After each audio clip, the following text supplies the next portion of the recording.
Hello,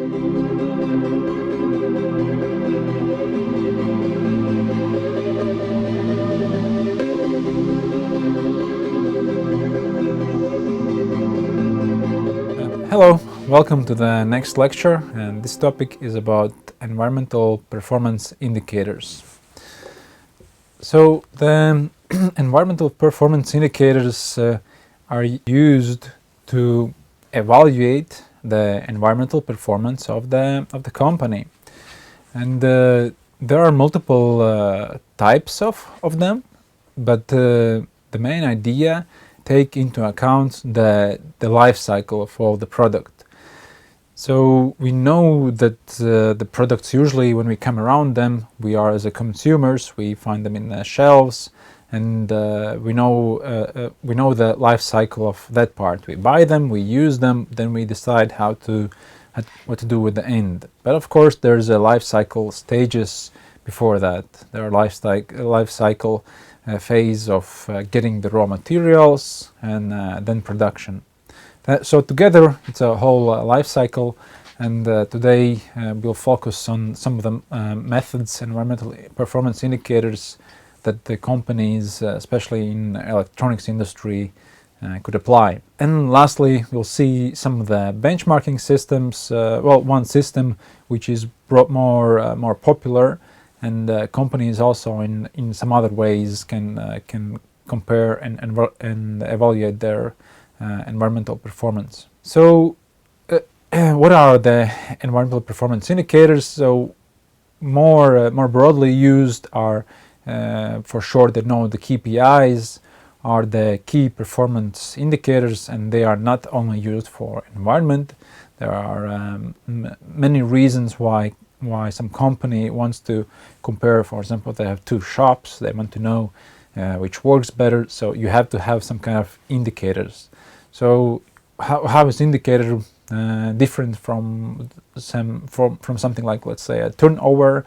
Is that indicator is, let's say, a turnover per amount of, let's say, maybe a salary paid, or in this case, when we talk about environment, it would be about emissions produced for a set amount of turnover. So some kind of amount which can be compared between different types of processes. And these indicators can also be calculated for future options.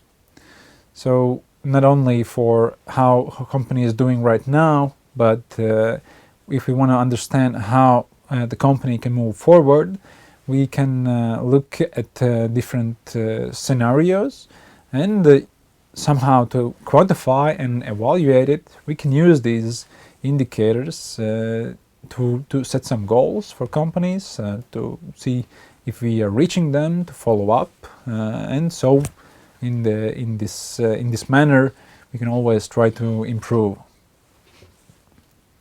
And for different parts of the product life cycle, there are different impacts.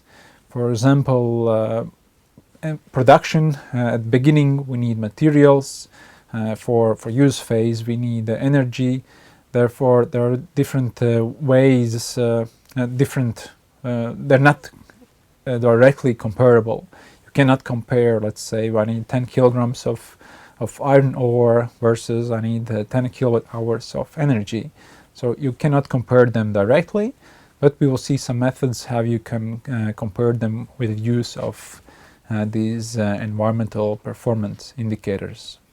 So the life cycle thinking is the kind of the where it all started.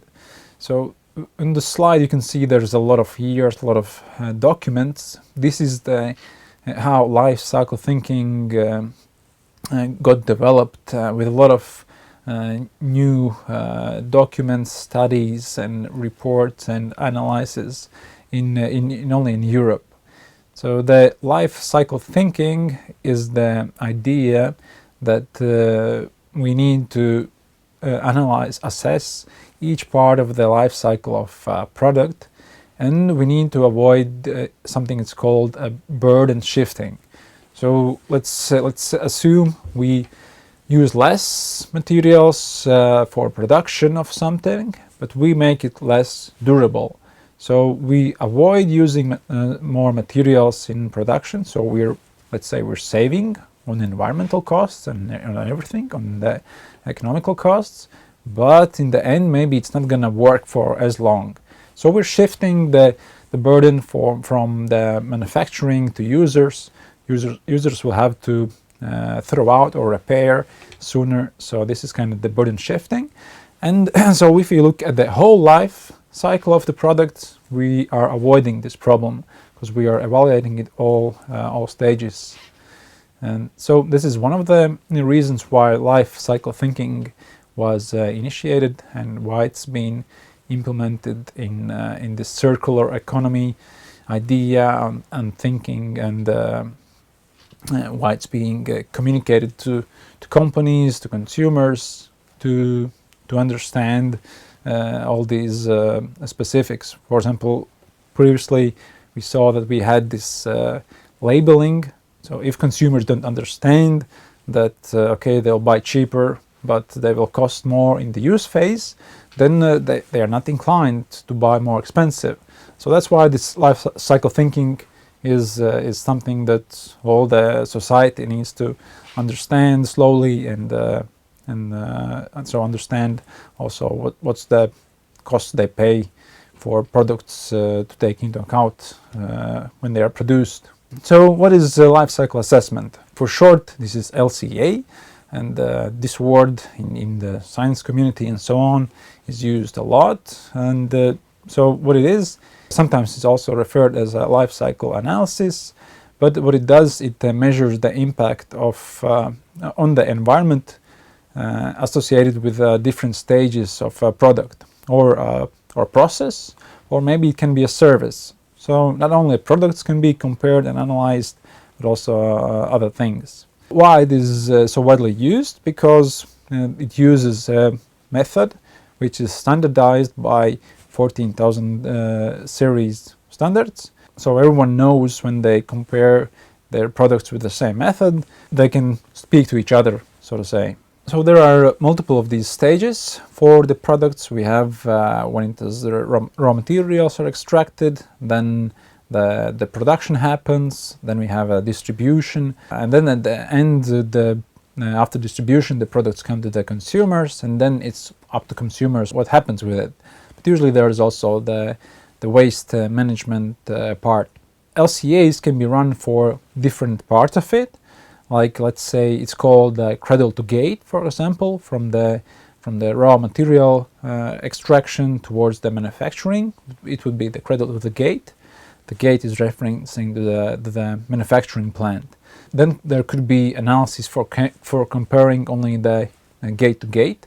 Let's say the company who is producing wants to make it more environmentally efficiently, and so they will maybe choose only gate to gate because it requires a lot of data from other stages which they maybe don't have. But in most cases, when we want to have some kind of policy decisions and for making new regulations and so on, we need to look at the whole stage. So that's called from the cradle to the grave. So there could be other reasons, but some of the reasons why LCA is being done is for product development. So at some point, companies get to the point where they're not just making something, but they want to make it in the best way possible. So they hire designers. Designers need somewhere to look for how to make this product better. So there are guidelines for eco-design and so on, how to make their products more sustainable. The other thing is that afterwards, when it's produced, the companies care about their image. Marketing management departments maybe will want to use this extra used money and funds of the company, which they use to develop more greener products. They will of course use it for marketing to show that the company they care about the environment. Maybe, as I mentioned, it's not only environment anymore; it's also the social impact. So they want to show that all these things. It's very good to use it because that shows consumers that the company cares about those things, so it's used in marketing as well. And for strategic planning as well, of course, because all of these products, manufacturing of them have some kind of impact. They're associated, let's say, a carbon cost, and companies need to pay for producing emissions. They need to pay quotas. They need to buy quotas, and they need to pay money for it. So it can be also for strategic planning. And lastly, of course, a lot of it's used mainly for policy making. If we want to understand what kind of rules, maybe only just national-wide, we want to apply for, let's say, for the same TVs, maybe we understand that we don't want to have workforce in some other country working in a bad conditions. Then in the end, the product comes to us, but we don't evaluate this impact, the social impact. And if we want to have fair products on our markets in our country, we could use social LCA. But we will talk about social LCA a bit later. So there are 4 steps of the life cycle assessment. The first one is definition of the goals and the scope. The main idea is that that all the LCA is performed consistently, always the same. So we are following one standard. And the standard, when you follow the standard, you know that it's always set up in the same way. It's run in the same way, and so the company is doing the LCAs, and the clients know each other. What are they going to do? What kind of data is needed? The next step is inventory analysis. It is when the company provides data to someone who's running the LCA. They need a lot of data about every process. As I mentioned, there are different scopes. We can go only about the production process or phase, but if we look at the all stages, so the company which wants to use, let's say, the LCA for marketing, they need to get the data from other supply chain elements, like the ones who are getting the raw materials, the one who are doing distribution if they're not doing it themselves. Maybe there are other sub-companies producing some parts of the product. So there are a lot of players involved in normally supply chains. They can be very complicated. It's one of the hardest tasks of all the LCA is actually to get enough data and to have good quality data. So the next stage is the impact assessment. And the impact assessment is when we know how much, let's say, this iron ore is mined. If we know where it was done, in what kind of conditions, by what kind of methods, or at least what country, then there are databases. So databases are developed by researchers, research groups, and so on, and they make calculations. For this amount of ore which was mined, they analyze what kind of instruments were used, what kind of equipment was used, how much fuel did it use, how much it was transported, how much energy and emissions were produced, and all of these aspects are taken into account, and then it is pushed in a database. In a database, you have to say that you kind of choose the one which is most appropriate to your case, and that is usually the job of the LCA developer who makes the LCA. They need to use all kind of assumptions and need to base these assumptions on something, and they decide which of these database points are more suitable and maybe somehow need to adjust them. So we have we know how big we want to do this study. We now have the data. We know how much is the impact of all of these parts of distribution, how much kilometers, what kind of transport we used, how many emissions we had, and lastly, it's about the interpretation. We put it all together, and somehow you need to analyze this data, and that's why there are kind of impact categories, how to quantify the results. And there are multiple types of LCAs. Some of them we will look a little bit closer. So these are the 6 most commonly used ones, and firstly we'll go through the environmental protection declaration, product declaration, and for short it's an EPD. So an EPD is a more, let's say, it's a reader-friendly document because the EPD differs from the LCA with the additional document. The basis of it is still an LCA study, but there is specific EPD operators, so organizations, which afterwards organize the verification of this LCA, and then they produce a document which the companies afterwards can more easily use for the said marketing, for policy making, and so on. EPDs are voluntary. Having an EPD doesn't mean, or having an LCA doesn't mean that your product is any way better. It just means that your company has evaluated your product. That's why it's even some way even more better if you can use it to compare, let's say, development of a product. You do it once, then you understand what are the weak points, where maybe you have more emissions, maybe you can change something, some supplier chain is not, chain elements are not trustworthy, you cannot get good quality data, so you can make decisions on how to improve your product. So EPD, these organizations, they have programs for specific materials. Usually the most popular ones are for building materials, because building sector is kind of spearheading all this life cycle analysis application for building materials, and that's why there are more these EPDs for building materials. But there are one which is most popular for electronics and electrical equipment. It's called the PEP Passport, and we will take a look closer to it. EPD program operators, those are some kind of associations or groups or company, and they work in different industries or different fields. It can also be a trade association or public authority or an agency. And they are responsible for keeping up the platform.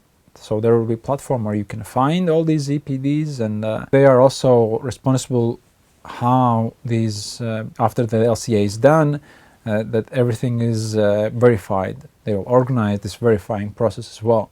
And usually each country has their own EPD operators, but some smaller countries, they don't have them. But as I mentioned, we will closer look at the one of for the electronics industry, the PEP EcoPassport. So how these EPDs work? It's an LCA, but it's based on this methodology. So there's a standard how to do it, and when you have a specific product, the EPDs produce what it's called product category rules. So every kind of products, they are grouped in product groups, and there's given some kind of instructions on how to evaluate it. Because when you have, let's say, electric motor, how do you decide what kind of analysis do you do with it? And these product category rules, they give these instructions.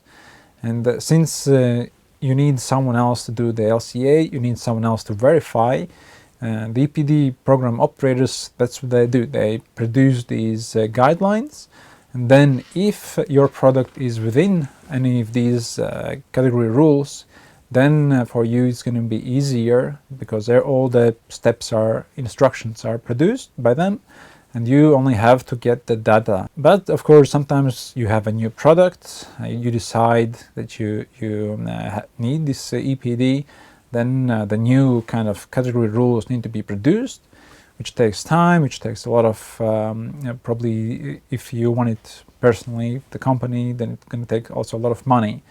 That's why it's still a growing field, and the number of these PCRs are increasing for each of the groups. They are very much impacted by what previously lectures we had, these eco-design regulations, specific regulations. We had product groups which are covered by the regulation, and when this regulation includes a new group, it's very likely that this group will also have a PCR developed for, because if it requires some kind of new requirements, it means the EPD can be used to prove that it fulfills these requirements as well. And so yeah, that's why the heat pumps, for example, the PV panels and so on, or also one of the latest ones coming are the EV charging stations. So we have multiple parts. What the production category rules provide. They provide the system boundaries. We'll talk about that, and also how to select a functional unit. What is the different life cycle phases you need to consider, because now you cannot decide by yourself. You have to do what the EPD program operator says, and what kind of impact categories we're going to evaluate. This is an example. This is electric motor for thermal valves. So we can have radiators which need controlling how much they are heating the rooms. So we have an electric motor which runs the valve automatically, controlled by some kind of building regulation automation system. And in the PEP database there are 10 main product groups. For example, this given motor is it's a servo motor, and it lies under the engineering, automation, and process control category. And this kind of this product, for example, is given a lifetime of 10 years, and this information can be found on the EPD organizer's webpage. The images you see now, those are taken from this website. So if you want to find already existing examples, you can go to this website. You can see what kind of products are placed there, which have already been evaluated. If you see a product which you have, it means it's going to be a lot easier to produce EPD. And of course, they are also being improved. All the PCRs have new additions and so on. So you need to follow that what kind of addition they used for a given product. If you produce a new PPD, you might have a newer additions and so on. So I mentioned the system boundaries. This is the whole boundary for all of the study. As I mentioned, it's based on the LCA. So this is the boundaries for LCA. And of course it starts from the extraction of raw materials, taking maybe a better look at the two first of the stages. We have extraction of the raw materials, we have a transportation of the materials to produce it, also for the packaging. So everything takes kind of energy. We have electricity consumption, we have a gas consumption, we have a water consumption, maybe some other resources are used, or even maybe some other wastes are produced during this process. So even though the product has not yet been produced, we have waste from production process which can need to be taken into account. And maybe there's also the option that some of the product which can be also reconditioned, and all of these points of like factories and so on, in between there's distribution and transportation. So everything has some kind of values, how many kilometers it went and so on, which need to be accounted in. After the distribution, it's followed by the installation stage. Depending on the product, maybe there's no installation if it's a consumer, for example, product. But in this case, there is some installation stage. Maybe it might use some materials, maybe it might not. Maybe it needs to be screwed somewhere, maybe it needs to be attached, maybe it needs some kind of lubricants or some some kind of additional products and resources. And of course the installation will take some kind of work hours, so maybe it needs some transportation, and so what again needs to take into account. And during the use phase, the main energy, usually the main thing is the energy consumption. So every electrical products, they use electrical energy, so they will use it during their lifetime. And after that we have end of life. So what happens when you no longer use it? And it can consist of collecting these products. We have to prepare it for reuse. So if we can, the main, not the main, but the primary goal of the circular economy is to try to reuse the product. So if we can, we want to prolong the lifetime of the product. So reusing is the primary one. There are again problems maybe connected with that, like how to follow this product. How do we know if it's being reused, or if it's just being sitting in the house and not being reused?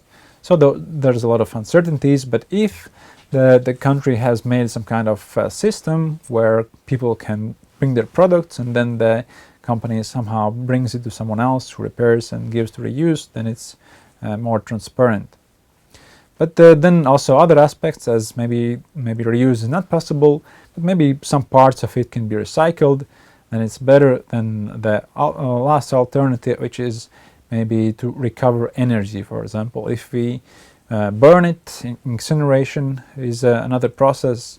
So if we burn it, maybe we get some heat back from it, because otherwise the last one is just landfilling, where we might get nothing back.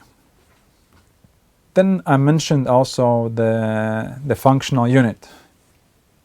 When we have this LCA study and we want to somehow compare it, let's say this motor, we need to know for how long this motor is going to work. For example, how long it's going to be the lifetime of it. And that's why these product category rules, these PCRs, they give this definition. In this case, for this one, we have functional unit to drive the heating valve during 10 years under the voltage of 230 volts. So it's defined here. We know how to use it. We know the company who produces it. They know that this motor uses that much energy, and these guidelines also said that for the load of the motor needs to be 100%, so they know how much to calculate energy use. Another part, and also all of these things, they are, as I said, available on the website for the product. You get this report. So this is the EPD, the visible part of the life cycle analysis. So before there was a lot of these boundaries. We saw there was a lot of steps, a lot of processes. So the public document doesn't contain all that information. But we contain the main information, as I said, which is more user-friendly to read.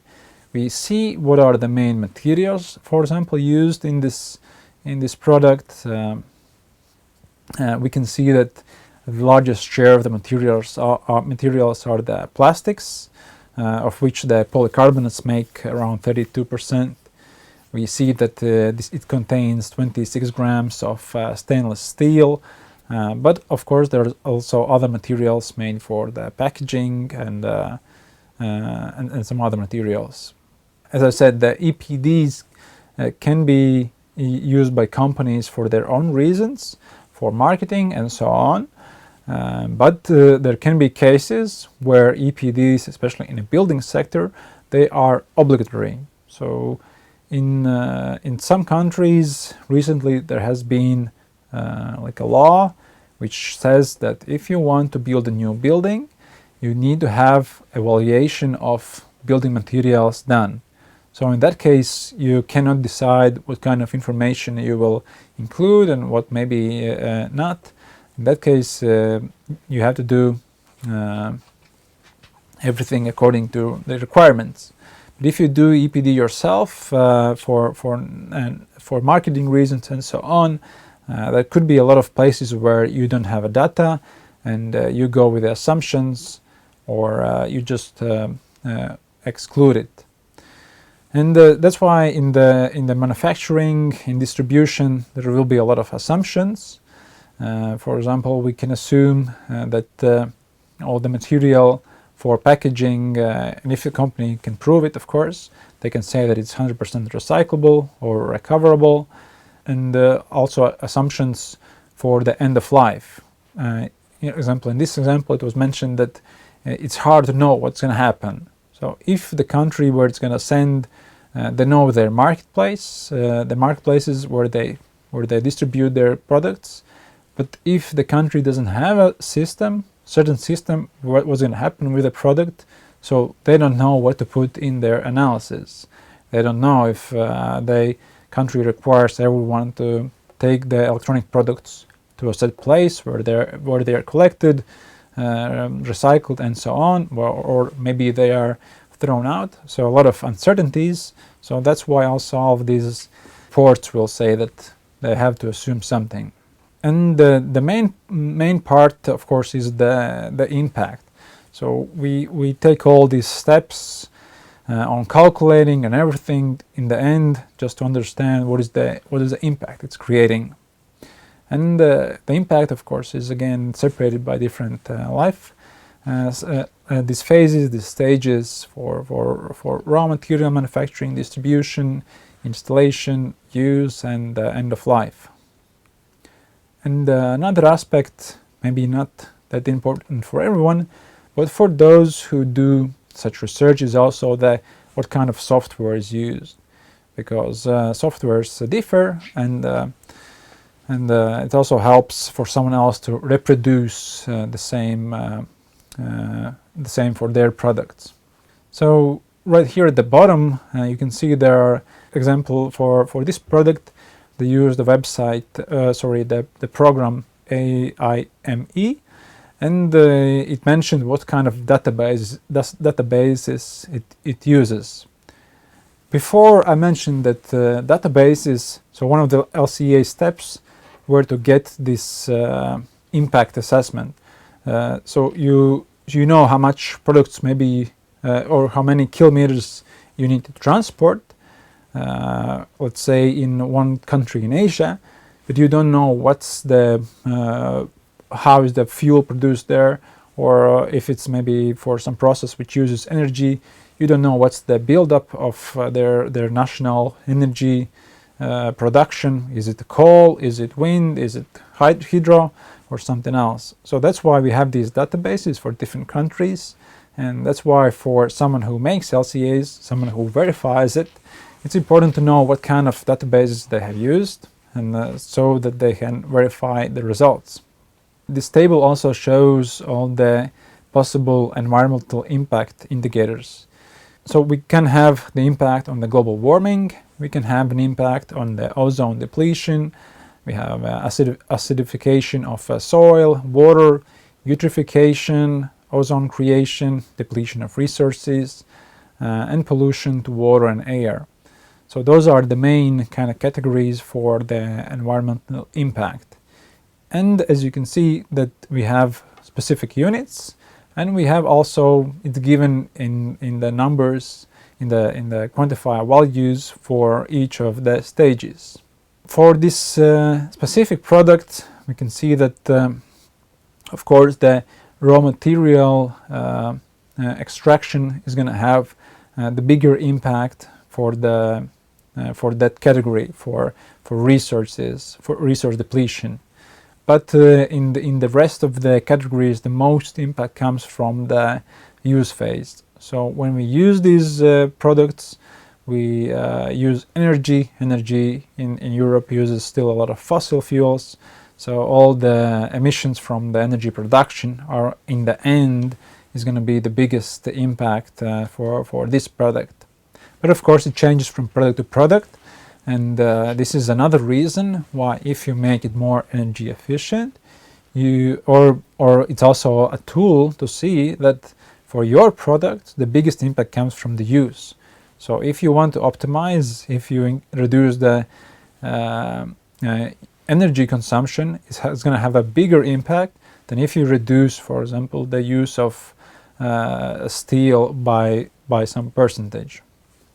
So this can be used as a strategic tool if at some point maybe the company is going to have to improve their performance. Now they know that the biggest impact comes from the use, and so they can act. So those were the EPDs, and then there are other type of LCAs. One of the types of LCAs is called sector-specific standards or studies for such sectors. And one example is it's called the Product Environmental Footprint, or PEF for short. And so this footprint, PEF, has been developed by European Commission, and in a lot of ways, again, it's LCA, so we know it follows the same methodology, but there's some, again, differences. We don't have the EPD operators and so on, and we don't have these verification steps and processes. So this is one of the ways how European Commission is planning. Well, it's not certain, but they might use these kind of LCAs, which doesn't have the associated costs with EPDs, but still companies need to get all the same data anyway. But they might include something like this in the future legislations for more products. And so this could be one way how LCAs will be impacting other product groups which are not already, like building sector, which is already a lot of influenced or impacted by the EPDs. In other sectors, maybe the PEFs will be used. As we can see also here, the product environmental footprint has boundaries, and the boundary system is very similar for LCAs. This example is given for uninterrupted power supply, so electronic product, and there are some differences from the EPDs. For example, there are some of the cutoffs on the right side, and PEFs make it maybe a little bit simpler, and they reduce some of the assumptions needed for a maintenance, for some of the installation, but still a lot of is kept.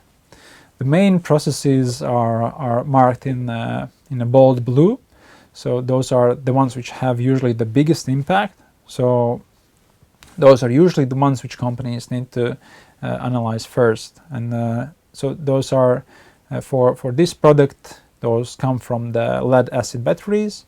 So again, these are specifically also the PEFs are developed on this product category rule principle. So in this case, for the UPS, we have specific rules and specific boundaries as well. And for UPS, we know we use lead-acid batteries. And of course, there's a lead, there's a potential environmental impact. So this is going to have the biggest impact overall for the product itself. Then a lot of some of the impact comes from the printed boards. So some of the boards are less. You can't recycle them as well. So that's another aspect. Of course, the energy consumption during the use always is a big impact. And in this case also the replacement of the battery. Differently from the EPDs, where, as I mentioned, the most of the data is hidden, since this is developed by the European Commission, they try to make it as transparent as possible. In this case, you can go to the EC website, you can find these product environmental footprints and these examples, all these category rules and so on. And you can get actually the Excel files which contain the calculations of all of these processes. Here you can see just an example of part of it, what kind of assumptions they used, what kind of things are included to calculate the total impact of producing 1 unit of UPS. It includes such things as material production methods, used resources, and also energy mixes. So I touched briefly a bit about social aspects, so we'll talk here now about the social LCA.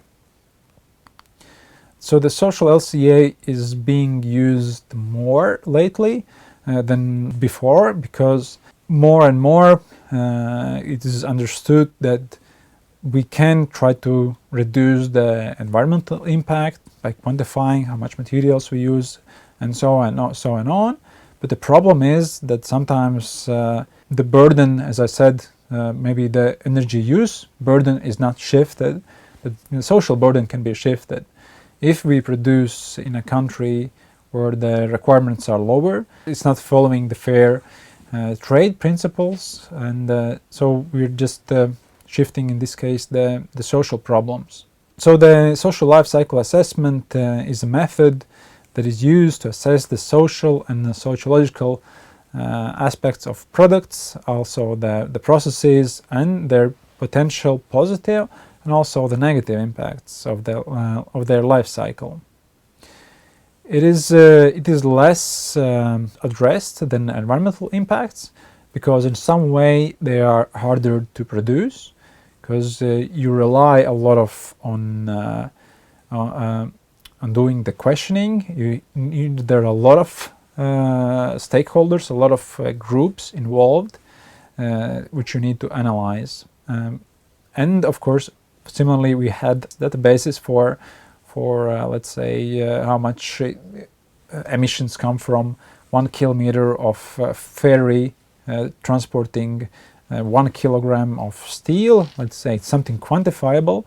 More or less, we always have this data we can use. In social aspects, we again need to analyze maybe a specific product being produced in a specific country and how it impacts this country, how it impacts workers and consumers, and so on. So still a lot of data which needs to be acquired. We have these stakeholders. We have workers, local community, society as a whole. We have consumers. We have value chain actors, and they are linked to also the impact categories. So in impact categories, we could have, for example, the working hours, the pay for the working hours. We have health. We have also the safety aspect. We could have also impact on something like the local communities. Maybe there are some endangered communities and so on. And then we have to evaluate also the some kind of value chain, these actors, for maybe there could be impact on the competition, if it's fair, and maybe the wealth. For example, the companies get richer, but the workers themselves maybe are not getting enough paid. So we could have a situation where the wealth distribution is not good. So a lot of these aspects which can be analyzed. So here example is given for not an electronics product. As I said, the social LCA is a newer field, so less examples also are available. So this example is given for a floorboard or a flooring product. The functional unit in this case is flooring product of $1, and we can see that of course it needs production, and it requires a set amount of hours to be produced. And in this example, the production is done in a place where there are bad working conditions in one country. And the same country also has, for example, it's recognized that it has a medium risk of human rights violations. So there has been reports before. So we can take these things. Then afterwards we follow the product. We see that, okay, it's produced in this country. Afterwards it goes to another country where it's being imported into. And this country, for example, has a better working conditions. Now the product goes through its life use, and afterwards, when it's at the end of life, it needs to be somehow handled for the waste processing. And there are again some kind of workers which work in these factories. And let's say it's a country with a higher living standards or possibilities, and so they have a better working conditions. So for this product, we can make this the summary. We can find how many hours of workforce was needed and which was in the bad conditions, how many hours of all this production was done in a country which has medium risk of human violations, and then how many hours were done in the place where there are good working conditions. So not just the bad, but also the good sides can be summarized, and so we can, if we change the supply chain actors, we can change also the social score of our product. In summary, social LCA can be embedded in the organizational process, so it can help for companies to make a targeted strategy for future development, and not only for the products but also for their own kind of policies. A lot of companies nowadays are, for example, using it also for marketing. They say that they are following the fair social policies for all of their supply chains, and then it also can be used for knowing better what kind of stakeholders are actually impacted by their production. So by producing products, you are impacting workers, you're impacting workers in different countries, you're impacting local communities, and so on. Then, of course, it can be used to find the social hotspots. So the social hotspot is a place which has the biggest or the largest risk of having some kind of maybe negative impact. So maybe it's just one place which of the supply chain we need to change, as I mentioned before. And of course, then it also can be used to provide some kind of structure, credibility for manufacturing process. And lastly, it's also, you can get information which is just not financial. So financial data sometimes cannot be disclosed, but so maybe social information can be more open and transparent, and company can use it. The last example here given for the LCAs is the industry benchmark, and in this case I chose to use one of very popular and used benchmarking system developed by Ellen MacArthur Foundation.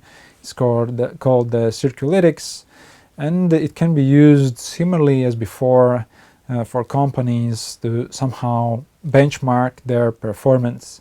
In this case, it's not just environmental performance, but also the circularity. So circularity takes into account not just the environment, but also, for example, how much of the product can be reused, and also what part of the products maybe end up in the places where they cannot be accounted for. Circulytics is a benchmark which can assist the companies for transitioning towards a more circular economy. It is done a bit different, so there are not like databases like in the previous LCA. It's more done very closely working with this Ellen MacArthur Foundation, a lot of questionnaires but all this process, just like for anyone getting accreditation, it means that the company needs to organize all of its processes, needs to understand all of its supply chain actors, so it can help companies in other ways than just getting some kind of benchmark here. And on the picture on the right, it's seen that for many aspects the company is graded. The company can use this to see how it looks on comparing to other companies, maybe in the same field. So here we can see an example for one company, how we can evaluate itself, and we have an overall score, and then the score is given for a lot of other aspects, and such as energy use and others. In summary, environmental performance indicators are tools for comparing life cycles of products and processes, but also services can be compared. So the life cycle assessment method, it's a method to assess the impact of the product for all the life cycles. We We have material extraction, we have manufacturing, distribution, use phase, and end of life. All the actors know that it's following the ISO 1400 method, so we know how it's developed. Environmental product declarations are based on LCAs, but they provide more user or reader friendly information. The company can compare their own products, or you can compare different products if they have the product category rules developed. There are some LCA methods such as product environmental footprint, which are suggested to be used by European Commission, which might be used even broader in the future if like in the Green Deal plans of Europe, that this kind of LCA could be applied for other fields and aspects. The social life cycle assessment method is used.